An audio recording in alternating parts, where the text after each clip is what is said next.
Нивото на загаденоста на воздухот во Скопје се уште е над максималното дозволено. Неколкократното зголемување на PM10 штетните честички допрва ќе се одрази врз здравието на луѓето. Лекарите велат дека амбиенталниот воздух е многу значаен за здравието на луѓето и развојот на болестите. Поради високото загадување на воздухот во Скопје, најмногу страдаат децата и постарите граѓани. Поради оваа состојба во градот клиниките се полни со пациенти, особено клиниките за детски болести и белодробни заболувања.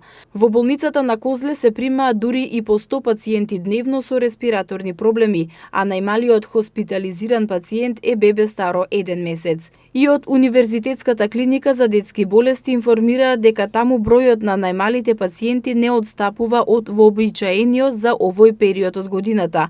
Од таму велат дека неопходно е да се изработи студија на ниво на Македонија, која ќе даде појасна слика за тоа како загадувањето влијае врз здравието, особено на децата.